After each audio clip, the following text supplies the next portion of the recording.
what do you say we have a little bit of fun cutting a really difficult edge style key, the B106, on a really inexpensive two-sided jaw machine, the Simple Key Duplicator by Wenxing. Let's have some fun.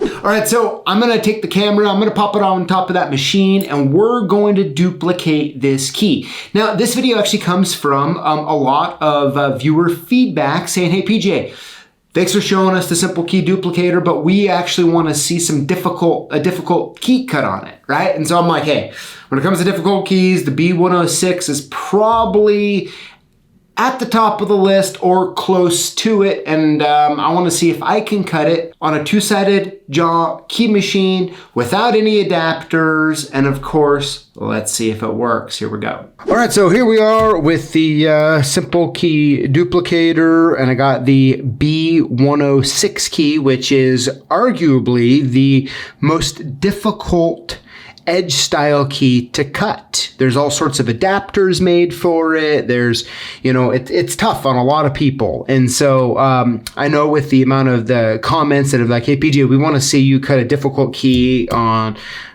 a simple cheap machine. Well, hey, here you go. So we're going to do this together here. And of course, I want to kind of walk you through how I'm going to do it. But the first thing I want to do is I want to put the jaws here at the angle, right? And I just want to show you these two jaws. So let me put it down here. Yeah, that's a good view.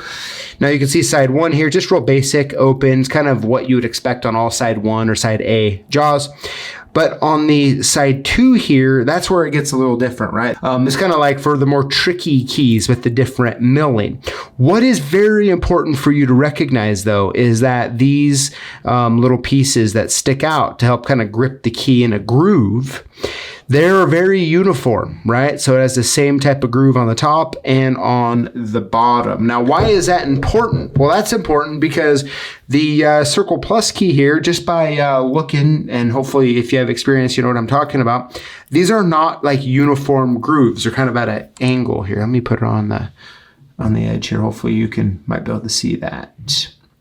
Okay, so how I always try to approach cutting this key. Now this one has a lot of adapters and that sort of stuff, but I don't want to use adapters. It's more fun to try it without here, which is I'm like, okay, where is the most truest point to grab on to this key? A lot of times, right, it would be this groove or this part of the key right here, right? This right above where the cuts go. But when you flip it over and you look at the other side, you realize that it's not so easy because there's actually a little mill on it right here. There's a little mill. So that causes some problems here. So when I look at it, I'm like, okay, on this particular key, I have some meat on the bone right down here and over here. And if I look at the jaw, I'm like, okay, I can hit it. Let me put it up here so you can see I can actually get it. And I can put it on here. So what I'm going to do is I'm just going to clamp it where it's I would call it the second most truest spot here, which is just going to be right here and right here, because it's going to give me a nice flat and really safe surface to cut on. All right, so let's go ahead and let's cut the key. Now I could do this on jaw A or side jaw A or side one or side two. Let's just keep it on side one for now, and let me try it. Now, for the record, I have actually not cut this key on this machine before, so we're gonna kind of learn it together here. All right, so let's put the existing key in. I'm gonna flip up my little tip stop, and I'm gonna get it put in here, and I'm just gonna gently set it on here. And then the big thing is, okay, is when you get it put on, you want to rock it a little. You want to make sure it's nice and tight in there, which it is. So we're okay. So put that down. We'll bring up this other side here. Let's put it in. Okay. And I'm setting it in it. I'm not pushing down hard on it, because depending on how you do it, you can kind of get it at an angle here. So what we want to do is let's just get it put in here. All right, nice and tight, rock it, make sure it's good. Okay, so we're good to go here. Let's go ahead and cut. Start in here.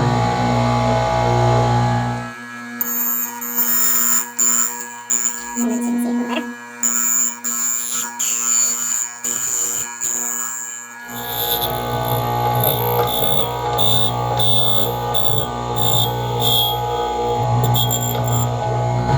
side one was done, easy, no big deal.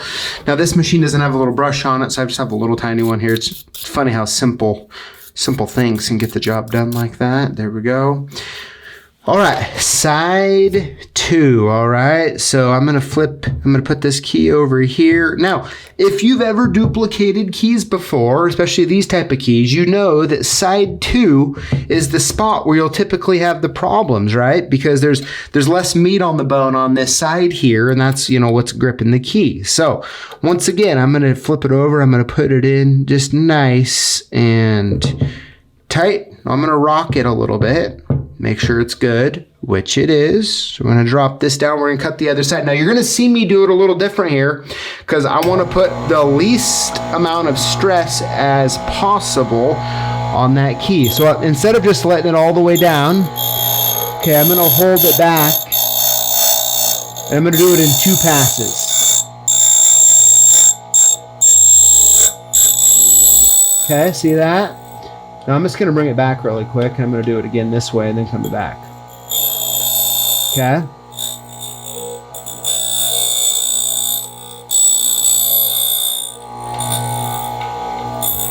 Okay, now we'll bring it back.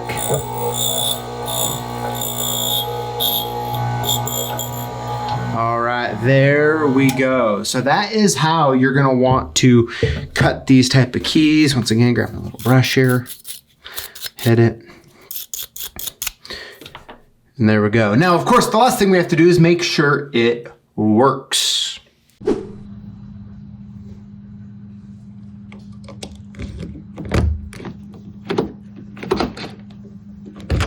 All right, so there you have it. Mission accomplished on cutting a B106 Circle Plus style key on a inexpensive two-way jaw machine. Now, I do have to say, if you're going to be cutting a lot of more difficult style double-sided type keys, getting a machine with 4-way jaws is the right move. But I did want to show you it is possible on that little guy. Anyways, of course, I want to know what you think in the comments below. How would you approach it? Would you approach it the same way I did? Do you have a different approach? Of course, I know myself, and I know so many others would like to know in the comments below. Thank you so much for watching, and we'll see you next time. Well, I guess this is the end of the video, and it's time for you and I to part ways until next time. But hey, before you go, I really do want to make sure that you know that when you comment on our videos and you include the hashtag Lockboss, you automatically get hooked up to win cool stuff that we give away live here on YouTube every Tuesday. So we'd love to have you join us. We'd love to have you comment, and I look forward to reading them soon.